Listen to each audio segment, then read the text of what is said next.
In a world where information seems to travel at the speed of light and traffic at a snail's pace, where the agenda of those at the helm doesn't always reflect the pressures on the streets, where the rubber hits the road, where there's queue of issues needing to be interrogated in the name of speaking truth to power. Welcome to a place at the table, where we set the agenda, table the issues that matter to you, and invite you to take a seat at the table.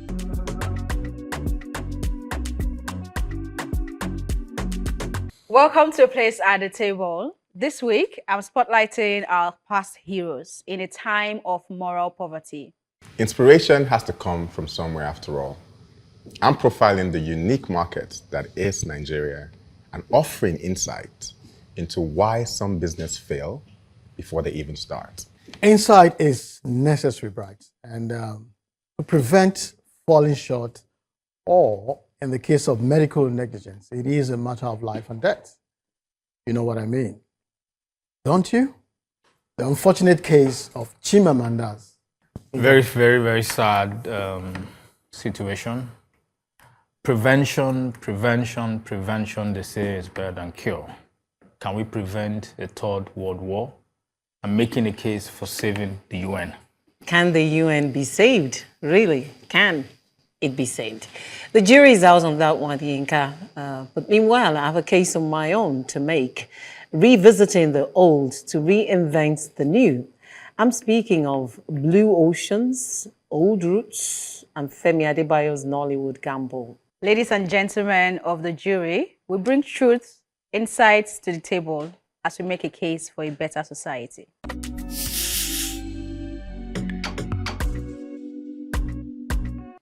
During the ongoing AFCON, Congolese fan Michel Mboladinga became a symbol of pride, standing silently at marches in tribute to independence hero Patrice Lumumba. When an Algerian player mocked him, outrage followed.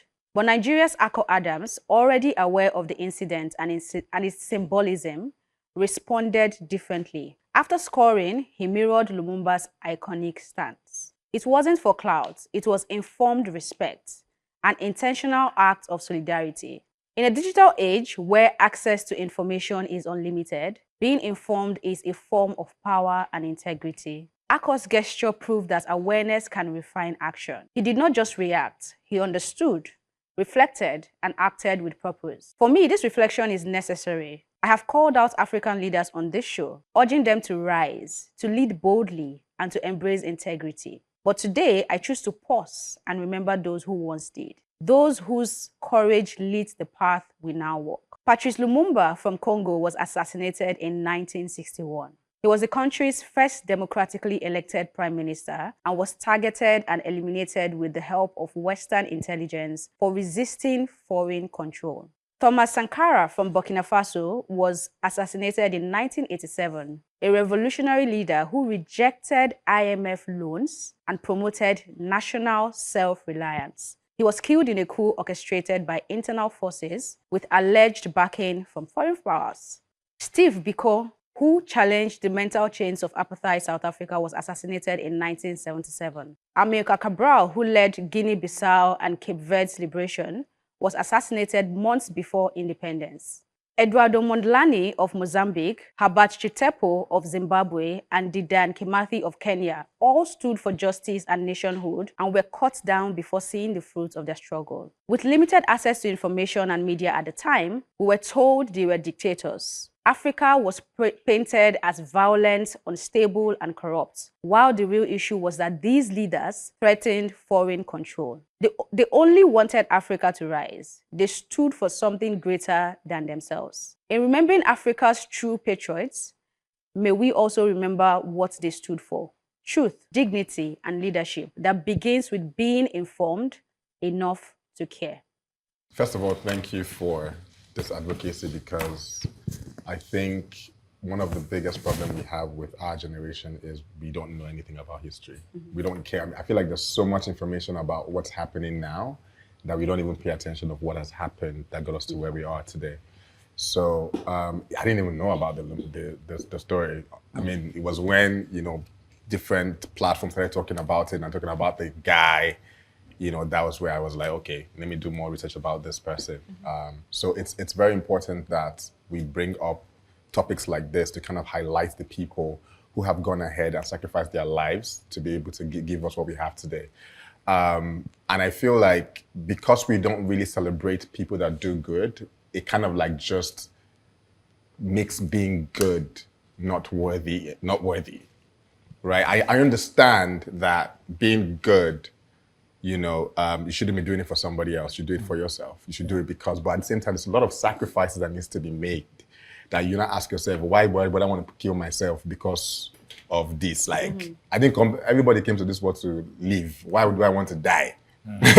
Because of somebody else, you get what I'm saying? But sometimes just knowing the fact that your impact is felt and what you're doing, the cost that you're chasing or the things that you're trying to achieve, people can see it, they can feel it, they can acknowledge it. It gives you the fuel to keep going even when it's really hard. So I look forward to a generation that really, because with this time with technology and everything, the things that we elevate, the people that we elevate are people who aren't really doing great things.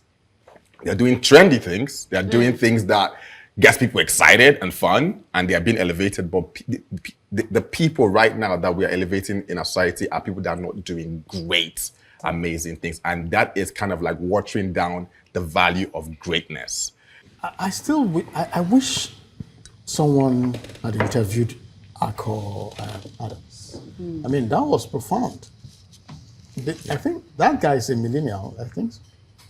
For him to have done that, I'm still wondering what got into him and how could he, on a good day, Patrice Lumumba wouldn't resonate with a millennial. He was informed enough to care. Yes. Was he just scared? I'm not sure he did that because he knew whom that guy represented. I'm not sure. Maybe he wanted to make his own statement. But if he knew Patrice Lumumba at his age, then I really doff my heart for him. Knowing well that these days we're not taught about that in schools these days. But one thing I also want to leave us here with is the fact that Africa is still where, or rather, we've remained within the ages where if you raise your voice and you decide to go against the regular grain of geopolitics, you're cut down.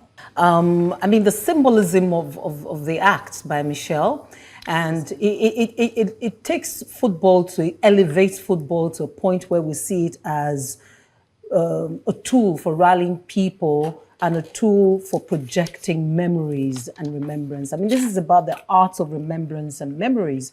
And if you look at Nigeria's Akko Adams there, he symbolizes solidarity and respect for other people's stories.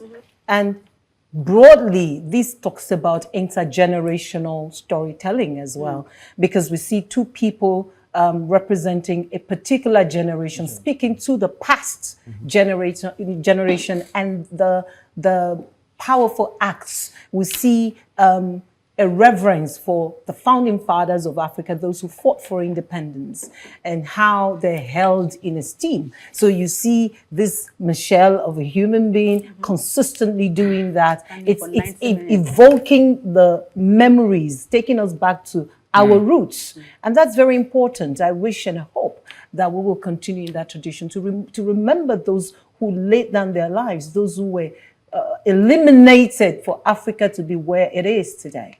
The beauty of your monologue is it causes you to reflect. Because as you can see, nobody was raising their voice. Everybody needed to solemnly contribute to read and reflect. And that was actually what Michelle did. And the interesting part of it is the intersection between football and history. Because football is just a game, it's an entertainment at the end of the day. But then right there on that screen, beamed to all the world, everybody knows who Patrice Lumumba is. And that's a very big, important symbol. I think in talking about that, the one thing we must not forget is that Patrice Lumumba did not assassinate himself. And it comes within the context of other contemporaries like himself. Okay, who either were thrown out of power. You talked about Thomas Sankara. We must not forget, Nkrumah as well, Kwame Nkrumah. He wasn't killed, but he was removed from office, and many others that you mentioned. And we know, not just from historical records, but also declassified records, that a lot of them had this influence, this Western influence, that wanted to impact or exert on them the ideals or whatever interest of Western powers. And you are right, they use internal collaborators. Because when you look at who took over from Patrice, it was Mobutu Sese Seko. And all that. So the world must not forget that. So when we're talking about this, we must also put it in the context that it was also through the influence of the West trying to do some level of neo-colonialization.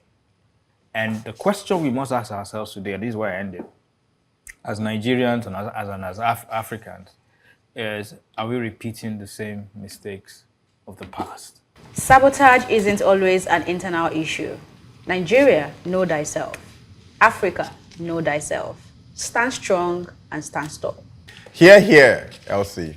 There's much that makes us unique and attractive.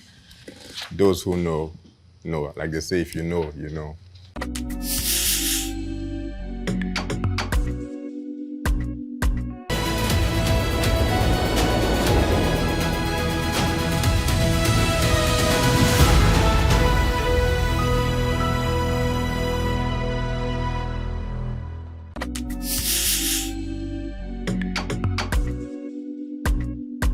If you're about to start a business in Nigeria, I have some good information that you need to know about.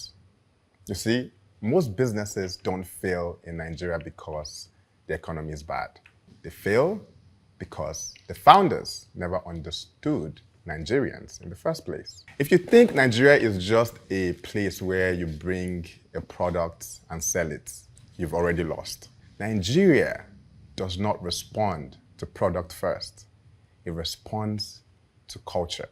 This is where many smart people get it wrong. They come in with good ideas, solid plans, sometimes even money. But they try to run Nigeria like it's a spreadsheet.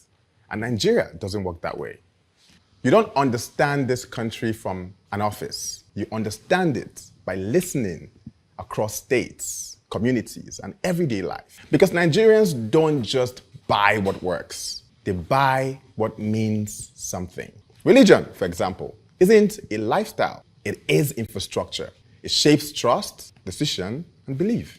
Hope works the same way. In a country where life is hard, hope is fuel. Nigerians buy into what promised tomorrow, not just what fixes today. Money also behaves differently here. Income is communal. One person earning often carry an entire household. That's why Nigerians gravitate towards things that create income, protect value, and provide financial safety. A motorcycle isn't just transportation, it is dignity, survival, and opportunity.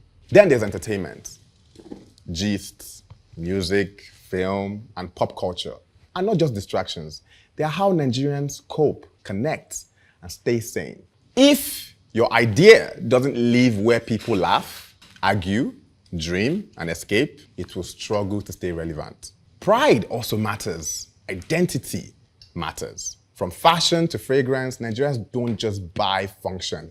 They buy confidence, status, and self-expression.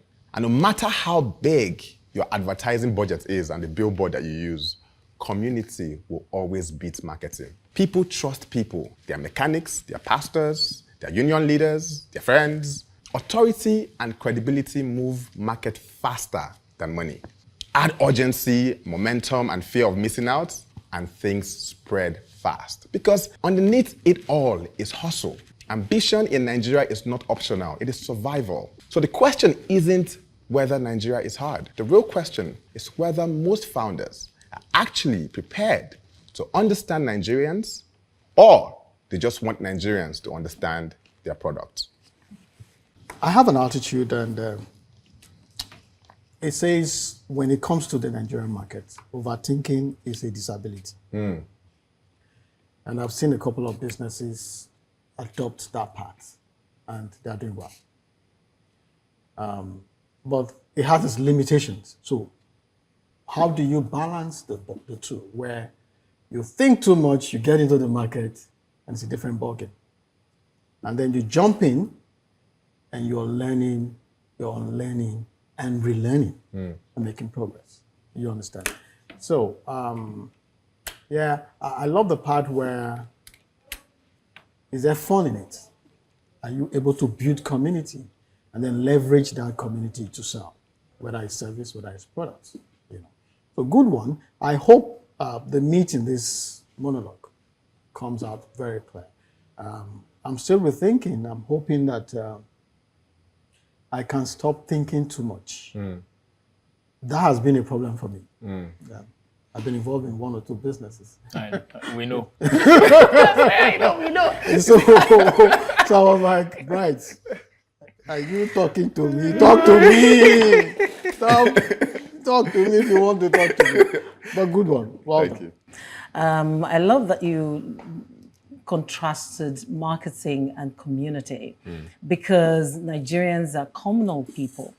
And I'm just going to, go into what I wrote, because marketing really works without community in Nigeria. By community, we mean that trust is scarce in Nigeria. So whatever creates trust, whether a WhatsApp group, a church group, a mosque group, communities is where you sell indeed in Nigeria, because marketing creates awareness, but community, that's where the trust is. Yes, so marketing opens the door in Nigeria, but community is what invites people inside and keeps them seated. So if you're starting business in Nigeria, you better listen to Bright. Again, marketing signals legitimacy. Right, we already know you're legit, right? But community is what drives adoption and loyalty. And that's where the Nigerian market is. The moment you can break through into the adoption of that product or brand and get their loyalty, come on now. That's it. Just following from what Funke said, you don't understand this country from an office. That's right. You understand it by listening across states, communities, and everyday life. Because Nigerians don't just buy what works, they buy what means something. And I have an example.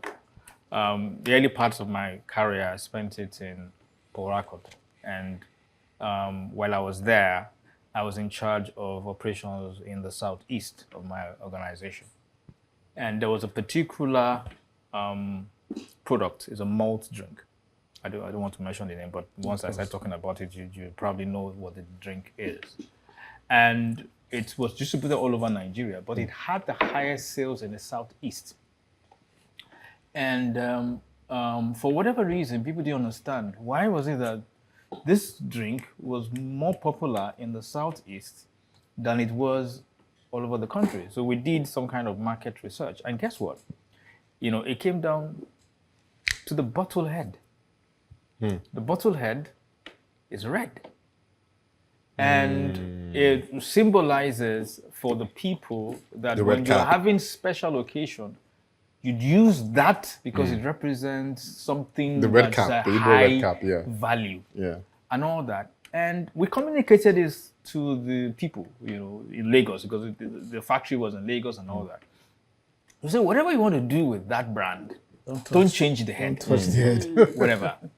And all that they did. And today, nobody talks about that product again. Wow. So that's one of the things that we have to realize, that it's not about emotional attachment. Some of this Harvard-based it's the meaning making. In Nigeria, you need to understand the people. Nigerians don't just buy function, they buy confidence, status, and self-expression. Maybe if you add, they also buy I pass my neighbor. Makes them feel good. But I feel like this advocacy or monologue is very multifaceted. Yeah. And like you said, it's something that needs to be broken down, further. Maybe they need to come and contact you for that. Because also, I work in marketing. I work in marketing, so everything you have said is spot on, really. And even when you think you know, you need to be able to connect to those that are more connected to your target audience. The fact that XYZ works for XYZ company doesn't necessarily mean it will work for you. It depends on the kind of product you're selling, what value that product will bring to your target audience, and what then happens. But even taking it broad, right, in terms of when you see international businesses that want to come into Nigeria for Africa, when you engage with them, they want to take the same playbook that has probably worked in China, in US, and say, oh, let's do the same thing here, right? I will tell them, it can't work this way. In fact, there was one at the time when we were still getting, blockchain was a very big buzz and Web3 and all, and they came in, and the goal was they wanted to reach those who are not already in blockchain, right?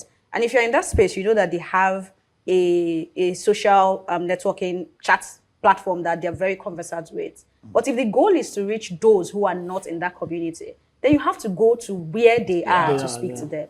There is no type of English we do not speak. We need to use the communication tool that they are using. Say, no, let's use the one we are using. This is what we are connected to in where we are coming from. But we're not talking to the people that are where you're coming from. We need to talk to people that are where you want to be, right? And even in Nigeria, Africa as a whole, you cannot take the same marketing strategy from Lagos to go and dump it in Kano. You know? You know, that's why they say culture will always eat strategy for Absolutely. lunch. Buying and selling is a language of relationship, of getting to know your markets so that you can provide what they truly need. And talking about relationship, we're surely dealing with a dysfunctional relationship when it comes to medical service providers, where the patient has become the prey.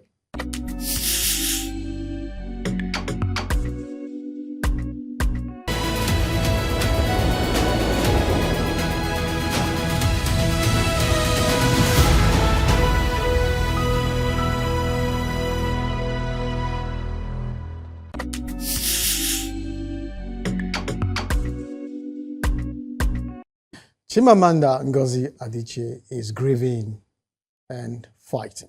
On January 7th, 2026, she lost a 21-month-old son in Kano, Nnamdi, at Eurocare Multi-Specialist Hospital in Lagos. The child who should have returned home to toys and lullabies instead became a name in the lawsuit. Chimamanda and her husband alleged that medical negligence and overdose of sedation and denial of oxygen led to their son's death. International standards demand that sedated child on oxygen must receive continuous oxygen and constant monitoring of oxygen levels, pulse, and respiration.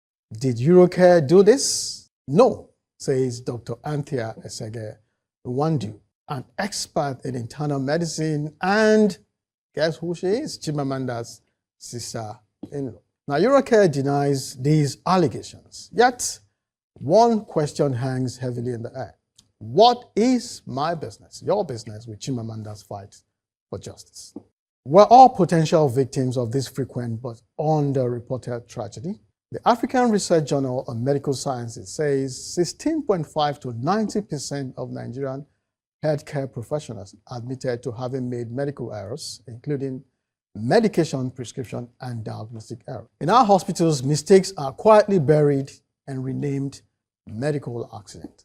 In 2008, our friend Adetutu Badmus, fantastic broadcaster and voiceover artist, died in a labor ward barely a year after her wedding. At her service of songs, her elder brother, a doctor, said her death was due to negligence. Now, the pastor who officiated at Tutu's service of songs had also lost his own wife in similar circumstances. Even Chief Gani Fawemi, our human rights icon, was not spared. Misdiagnosed repeatedly and treated for pneumonia in a top Victoria Island hospital, Gani was eventually diagnosed with lung cancer after he sought care in London. Nigerians might never have known the truth about the cause of Gani's death. Chimamanda's fight against Eurocare is a proxy battle for countless silenced families told to make you live unto God. Nigeria needs accountability and transparency in these matters. We need, for a fact, specialist law firms made up of legal and medical experts dedicated to confronting medical negligence. I think it's about time. We must follow this case because the next victim may not have a famous name and they will be alone in their pain and grief.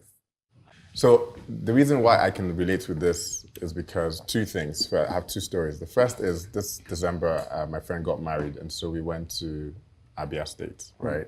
And it was a great wedding. I was doing a lot of work, making sure that everybody was okay. A lot of people came from Lagos. He's a celebrity, so a lot of celebrities were there. And we had the wedding, and then it was the after party. I was tired, so I went to sleep. Then I came back out, and then we're all chilling at the after party.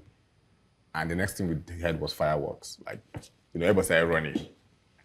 And then, some people were taking videos, some people were running. I ran, and I literally left my slippers where I was, where it was before. And I think about 5 minutes to 10 minutes later, somebody was like, I couldn't see one of my friends, one of my very close friends. I'm like, where's Frank? And then they're like, oh, we don't know where he is. And then one of the guys that work at the hotel said, oh, he's over there, and he's really injured. So he was the one that started the fireworks, right? And I think the thing just and it was like his entire clothes were burned, like it was bad. This was like 2 a.m. or 3 a.m. in the morning, and we're in the village. So we had to start looking for a way to get to the hospital. We got to the hospital. When I walked into the hospital, the things I saw at the emergency care center, I was just like, this guy might die here. The only reason why you don't understand what's going on in this country is because it hasn't happened to you yet. People are suffering. The lack of accountability, the lack of responsibility, the fact that people know that they can get away with things is destroying this country on the lower level. Nobody will know these things because the reason why we're talking about this here because it's Chimamanda. Are we trying to say that something bad has to happen to someone that is influential before we can start tackling and talking about it? Are we saying that this has not been happening on the low key to people who are not powerful and influential? There is no accountability. I feel like our entire judicial system is so focused on the politics, but that's where money is. That we don't understand that they actually have a responsibility to play, and their real job is to protect the common man who do not have a voice. And that's where the biggest problem is. I think Bright has really hit the nail on the head. A lot of things that happen in Nigeria are still happening because there are no consequences for action, be it in whether you want to go to politics, whatever you want to talk about, civil service, it's because you can get away with it. Because if someone has been used as scapegoats, everybody else would sit up and know that you can't do this. And like you said, it doesn't have to be an influential person. So many people die daily in Nigeria because of medical negligence. When I had my surgery, you know that I'm a very attention to details person. And when I tell you something is doing me one kind, you have to pay attention or we are still going to have that conversation. I was getting blood transfusion, right? I've gotten the first one, second one. And when it was the third one, I wasn't feeling myself. Like my heart rate was fast. I was temperature and everything. And I called the nurse. I'm like, I'm not feeling the way I'm supposed to feel. She looked at it, shaked it. I said, don't worry, that's how it's supposed to be. I said, that cannot be how it's supposed to be because this is not the first pint I'm taking, right? This is the third one. So if this is how I'm supposed to feel, then it should have happened in the first one, right? And you should explain to She me. insisted that that's how I'm supposed to feel. When she walked out, I pulled the thing off my body and then I stayed. So I called a friend. When he came in, he then went to the doctor. They called everybody. They took my vitals and realized that my vitals had gone so high. Like in my whole life, I had never had that kind of vitals in my life, right? So they then took the blood back to check and realized that it wasn't, I don't know, something was wrong with it. But if I had kept quiet and said, the nurse said, or that is how it's supposed to be, or maybe perhaps if that was my first blood transfusion, because that experience was even my first experience ever in life to take a transfusion, right? I would have assumed that she was right. And the story would probably be a different thing today. Story. And it will be covered up. There has to be consequences for action. A lot of people have gone under the knife, even for fiber surgery. The surgery was successful, but for just one minor negligence, they die from, and they tell you, oh, the surgery was not, or they died or whatever. But that wasn't supposed to be the case. So there has to begin to be consequences for action. When I cry every day about our judicial system, this is really my problem, because if our judiciary is compromised, if it's not working the way it's supposed to work, then we can never have a society that works. It's that simple. Eurocare is a company that I was involved with until April of 2025. I was part of those who incorporated the company and took part in equipping the hospital. It was part of the group that I was in, and I can say clearly without without failing that it had some of the most, if not the most, it's one of the most equipped hospitals in Nigeria today. Because we didn't spare any expense, in making sure that hospital was fully equipped. And talents. And not just equipment, it had the best doctors and medical personnel. A lot of them were expatriates brought in. If they were not employed, we'll bring them in to run that hospital and all that. And I can say that the reputation of the hospital was not by hype. They earned it through diligent work and adherence to ethical standards. Now, there's one thing to run a hospital from the health management perspective. There's the business end of it. And I can say that to a large extent, the operating expenses of that hospital was incredibly high. And at some point, my organization took the decision to sell it to a local group. Okay, and that was what happened. To sell it to a local group. Yeah, we sold it to a local group. So while I don't want to preempt the investigation, into whatever happened, I can say to a large extent that so people start talking about the hospital, as they earn their reputation. Some of the people mentioned in the statements or in the legal filings also are some of the best. I mean, the medical director, one of the best doctors I've ever seen. But he was quoted as accepting the negligence.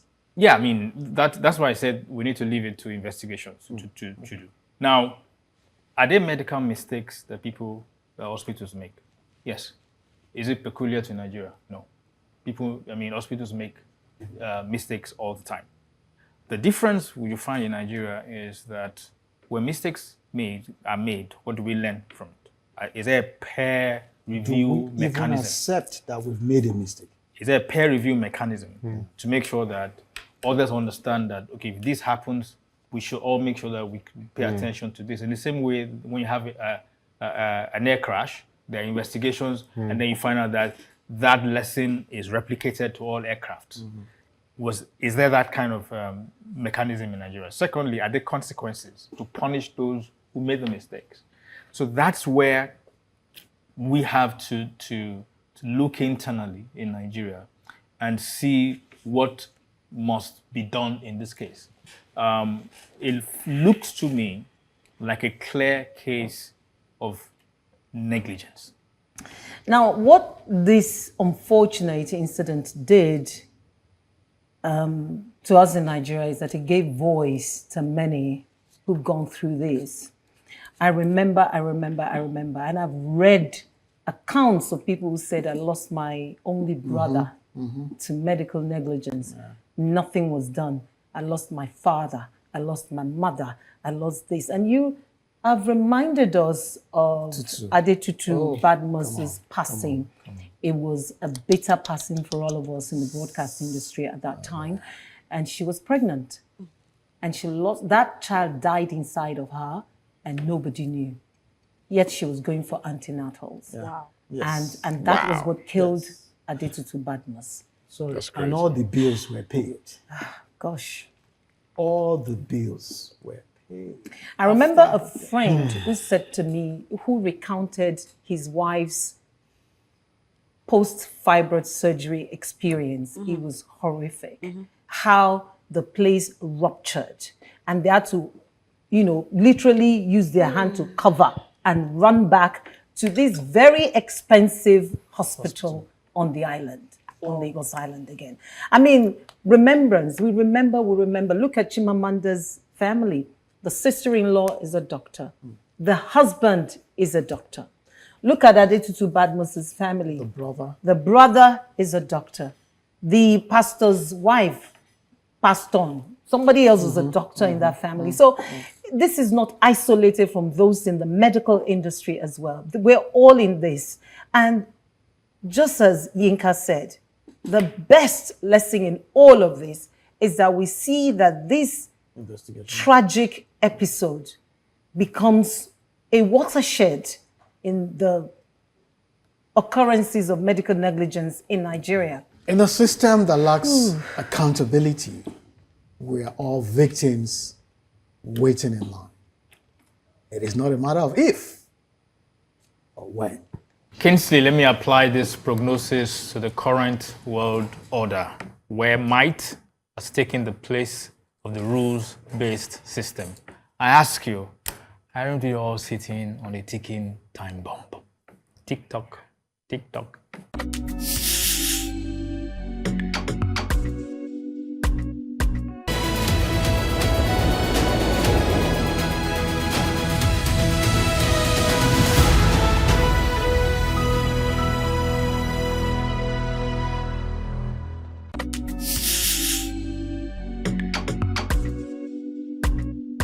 In 1920, the world tried something radical. After the carnage of the First World War, nations came together to say never again. They called it the League of Nations, a forum where dialogue would replace bullets and collective security would restrain ambition. But the League was born with a fatal flaw. The world's most powerful country, the United States, never joined. Others joined selectively, left conveniently, or ignored it outright. The League had no army, no enforcement mechanism, and decision-making required unanimity. When Japan invaded Manchuria, Italy marched into Ethiopia, and Hitler started redrawing Europe's borders, the League protested, but the world burned anyway. By 1946, the verdict was clear. Peace without power is wishful thinking. The League was dissolved, and United Nations emerged as an upgrade, stronger, broader, and more realistic. Major powers were locked in through permanent Security Council seats, enforcement was written into the charter, peace was linked to development, humanitarian action, and international law. Yet today, history is repeating itself. Powerful states increasingly act outside the UN framework. Wars are launched without Security Council approval. Borders are changed by force. UN resolutions pile up, completely ignored, court-issued rulings that some states openly dismiss. The UN still has no standing army. Peacekeeping depends on willing contributors, and vetoes continue to paralyze action. This feels like deja vu.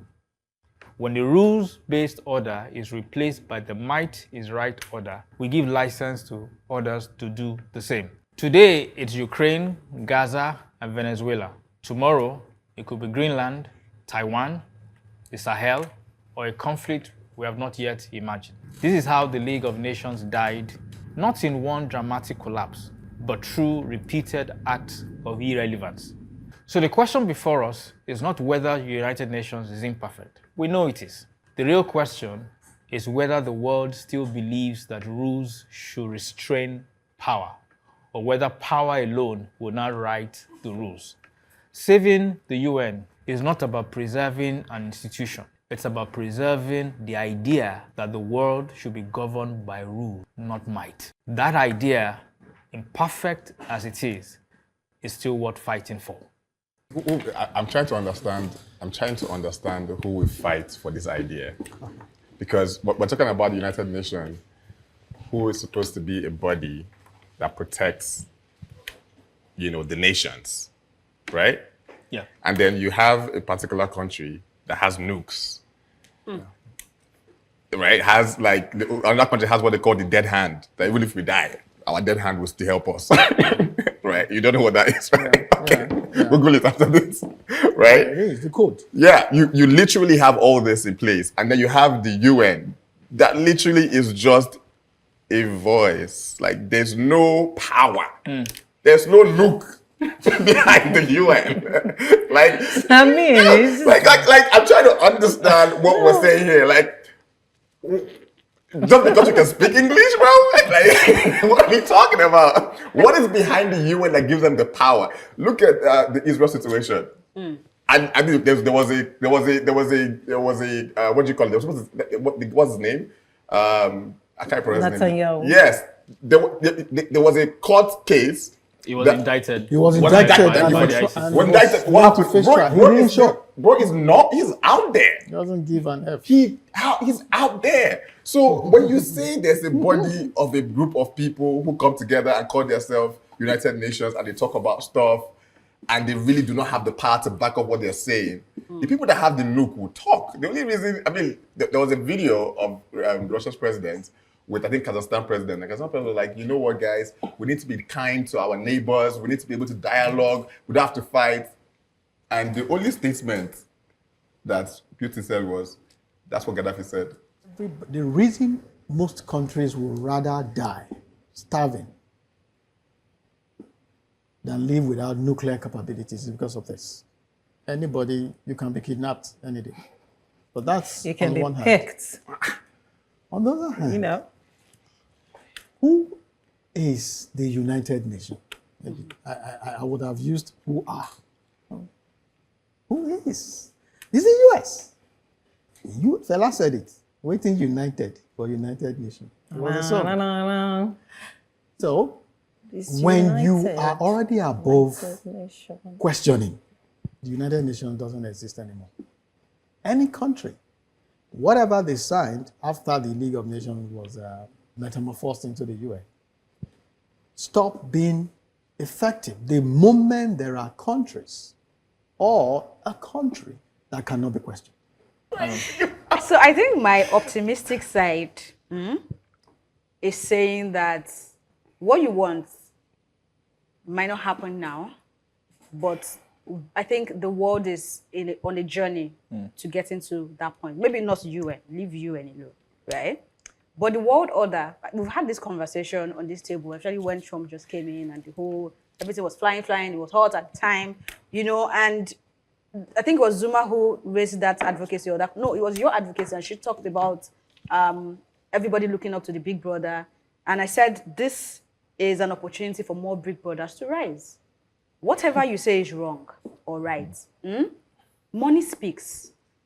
And it's about the flow of money and what money controls the global economy, right? So gradually, things would happen, things would shift.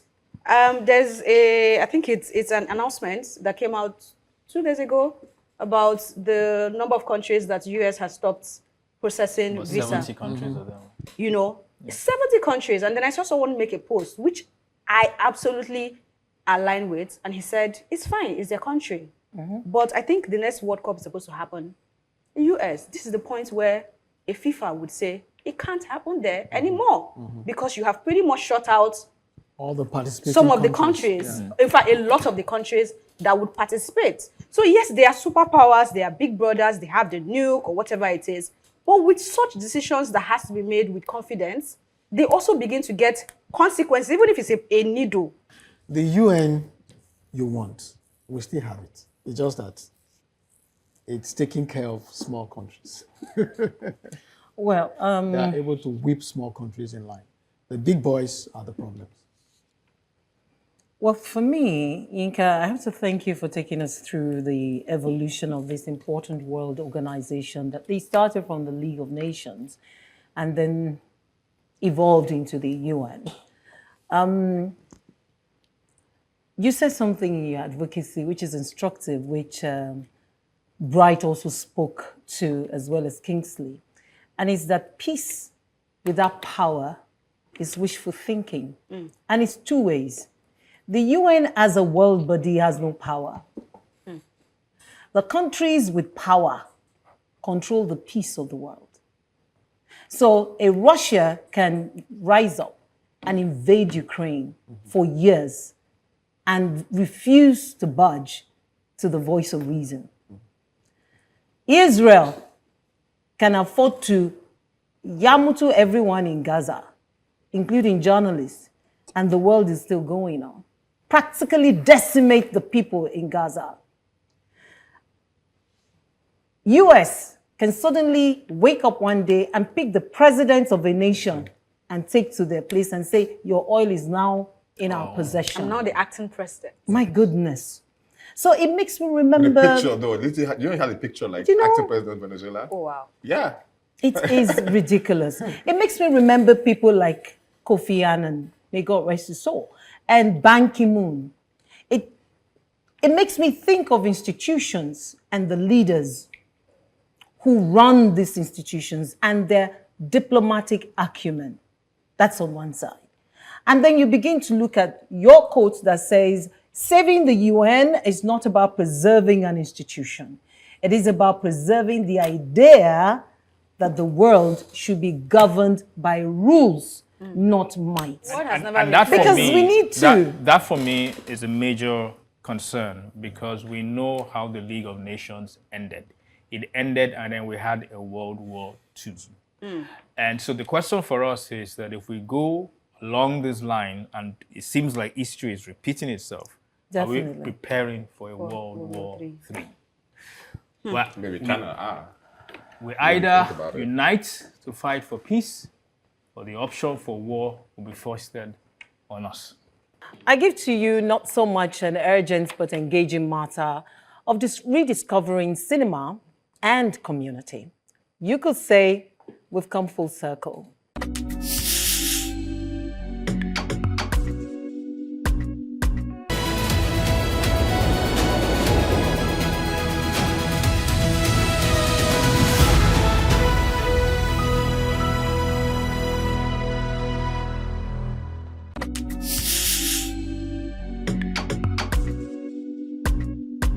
When I was growing up in Ijebu-Ode, Ogun State, we watched Hubert Ogunde's Aye and Jaye Simi in community spaces. Films were communal experiences. We gathered and reacted together. But somewhere along the line, that culture disappeared. So imagine my fascination when I heard the radio promo for Femi Adebayo's Ageshinkole 2, inviting people to neighborhood viewing spaces during the holidays. And I thought to myself how cyclical life is. As we've experienced in the past 5 years, it was a competitive season in Nollywood.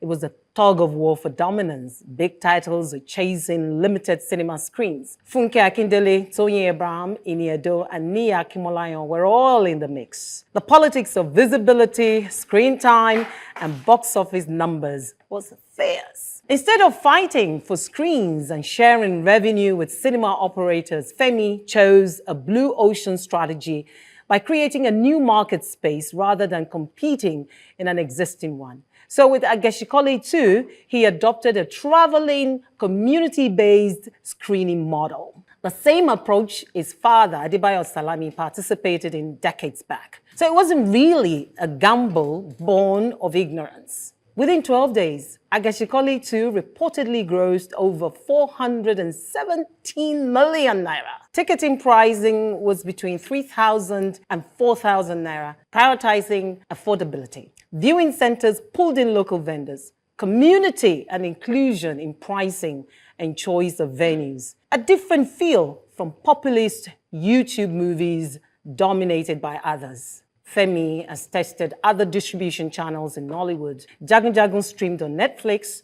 Ageshikole, the first, streamed on Amazon Prime. Interestingly, Bolanle Austin Peters also never does the cinemas for her movies. They were always viewed at her purpose-built viewing space. Historically, Funke Akindele's Behind the Scenes has recorded over 2 billion naira mark, the highest grossing Nollywood film, according to Premium Times. With just over 100 cinema screens for over 200 million people, Femi found a gap that feels more like necessity. Because in reality, Femi Adebayo is not inventing the future. Rather, he's walking a road first cleared by Hubert Ogunde and the deep Yoruba tradition of taking performance to the people. Welcome 2026. We're popcorn ready in our neighborhoods. I like this advocacy. I was almost going to do it. Thank God I did not. But yeah, I think we can also tie it to Bright's advocacy Right. in terms of community marketing, right? And I've read some piece on this on Facebook talking about how this also even gives him much more revenue in terms of profit sharing, because it takes him away from the politics, if I can borrow that word, that happens in the film distribution in Nigeria. You know, so he doesn't have to he doesn't have to get involved there, and he gets to also meet his people, you know. But then there were other conversations around the fact that he was able to pull this off because he's not just a celebrity of social media. He's a cultural He's celebrity. a man of the people. You know, so he has that grounded and connection with his fans, and then you can also link that to his family history as well, right? I don't know how it will pan out for certain people if they decide to throw this route, but I love the fact that he did it. He opens a new market. It tells the film distributors that haven't really done anything to create more cinemas that they need to do more. Yes, if you want to control the industry like you're already doing, then put your money where your mouth is and let the cinemas spread in such a way that people can have access to this movie. So when you are putting a premium on your distribution, whatever, then it really makes sense, right? Not just really waiting for them to do all the work, bring it to you. Then you also marginalize some people in the cinema because you have your favorites. Fantastic idea. I just have a few concerns. And Bright touched on it. Follow, beware. Yeah, but it's going to happen. That's why I said we're popcorn ready in our neighborhoods, because more people will If buy your into movie it. Can be small chops ready, please? is not the kind of genre that should go around within the community. It may falter, it may fail. It will fail. It will fail. Yeah. If you're doing a Tyler Perry kind of stuff, I can see that flunking right away. And then So you're tying this to culture and community. oh, sure. Yeah. That's why I said it piggybacks on what Bright said earlier on. Yeah. This guy it was just another masterclass or a case study Yeah, case study. Case on study. how you can leverage community dynamics to sell. So, first of all, a big shout out to every producer and everybody that have the guts to put their money in something that might not even get your money back. The Nigerian movie industry is crazy. So anybody that goes out there and produce something, big kudos to them. Because unless they had way, I lost like $700,000. I don't see a dime. So let's not even go into that. But one of the craziest thing about this for me is when you really understand that everything that exists because somebody decided to take a risk. Yeah. The reason why everybody decided to say, oh, we want to do this. There are people who, first of all, took those steps. Yeah. And originality begins with you understanding who you are and what you want to do and creating that thing as an experience for everybody else to see. That's what creativity is. I have never been in a space where, if you look at everything I do, I don't copy. I believe that my existence here is to bring new things to life. It's not, it's the hardest thing to do. It's the riskiest thing to do. You will lose money because adaptation is, when you think about the first plane that took off, people think, oh, when the Wright brothers did it and it went off, everybody adapted immediately. No. It took 4 years. 4 years for people to believe that, a plane is actually possible. So I so much appreciate not just the guts to be able to say, I want to put my money to make a movie, but also to say, I want to take a risk to try something new and see how it works. And look at how it worked. There's so much that people are longing for that they don't know about. My first ideology of business is people do not know what they want. He did it the right way in terms of it disrupted the market. And when you look back at some of the disruptions we've seen, look at the music streaming industry, for instance. Who remembered Napster? Do you remember Napster? I know Napster, yeah. Napster was the start of streaming music and getting to pay for music like that. Because before we used to have music in cassettes, in disc, and that was how it is. But this guy started Napster and started streaming music in bytes, you know, and all that. And then, of course, Steve Jobs came up with his Apple Music, you know, and iTunes, and then basically just ballooned the market. If you're going to disrupt what is currently the mafia in the cinema, this is the part. You have to disrupt it. You have to find a way to make it easier for people to access, make it affordable, and make it easy for people to connect.